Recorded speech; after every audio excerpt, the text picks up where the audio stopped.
Imagine a world powered by horses, hands, and wind. Then suddenly, smoke rises from chimneys, machines clatter in factories, and the hum of progress fills the air. This was Europe in the Industrial Revolution, roughly 1760 to 1840, a period that didn't just change how people worked, it changed everything.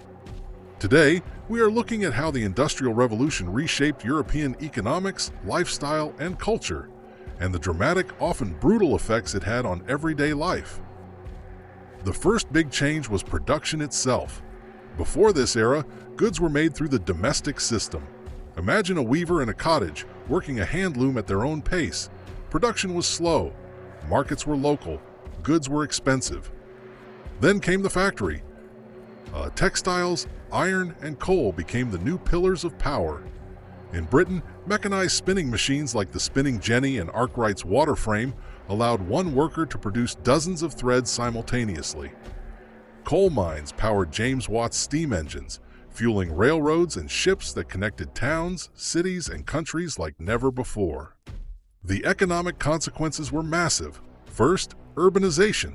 Workers moved to cities for factory jobs at a rate never seen in human history. London's population nearly doubled in just 50 years. Second, wealth concentration. A new class emerged, the bourgeoisie.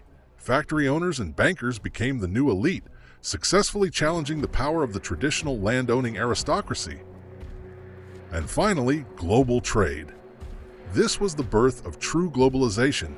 Raw materials like cotton came from slave plantations in the Americas. Finished goods were exported to India and West Africa.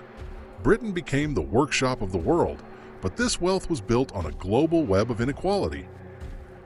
The Industrial Revolution didn't just change the ledger, it changed the human soul. Work moved from the fields to the floor. For the first time in history, the clock became king.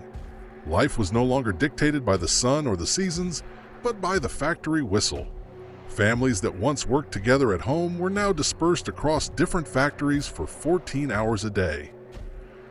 Urban living was a shock to the system. Manchester grew from 25,000 people to over 300,000 in just a few decades. But the infrastructure couldn't keep up. Families of 10 were often crammed into single-room cellars. Poor sanitation led to cholera outbreaks, and the great stink of polluted rivers became a daily reality. Yet, cities also brought the urban pulse. Theaters, coffee houses, and massive markets created a new kind of social energy. And then, there were the railroads. The Liverpool to Manchester Railway became a symbol of progress. A trip that once took days by coach now took a few hours. Space was shrinking. But there was a dark side to this progress, the exploitation of the most vulnerable. Many women and children worked in Satanic Mills, crawling under moving machinery or hauling coal through narrow tunnels. In the early 1800s, child labor wasn't a scandal. It was an economic necessity for survival. It would take decades of struggle to pass the first factory acts to protect them. This era also changed how people thought. The concept of time as money became a cultural dogma. Punctuality, efficiency, and routine became the new virtues of the modern man. Because the new economy needed clerks and managers, literacy rates began to climb. This fueled a boom in newspapers and pamphlets, which in turn spread new dangerous ideas. Factory life and extreme inequality gave rise to labor unions. Early socialism and the radical critiques of Karl Marx didn't happen in a vacuum. They were a direct response to the dark side of the steam engine. Art and literature reflected this new reality. Charles Dickens wrote Hard Times and Oliver Twist to shine a light on urban poverty. Painters like J.M.W. Turner captured the raw power of steam engines and the smoky, hazy beauty of industrial landscapes. And for the first time, we saw the birth of consumer culture. Mass production made goods like clocks, tea sets, and fine clothing affordable for the middle class. People who once spent their lives making everything they owned could now simply buy it. The Industrial Revolution's impact reshaped the physical world. Coal smoke darkened the skies of Europe for a century. Rivers became chemical sewers. Industrialized Europe used its technological lead to dominate trade and colonization across Africa and Asia, creating a gap between the global north and the global south that we are still dealing with today. The Industrial Revolution was more than just machines.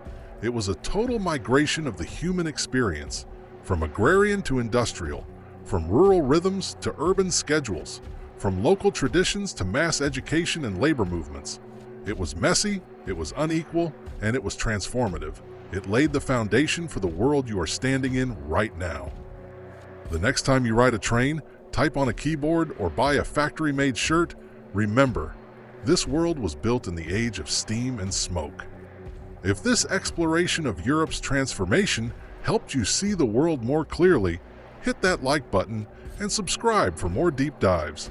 And tell me in the comments, if you lived in the 1800s, would you have embraced the hum of the factory, or would you have fought to stay in the fields?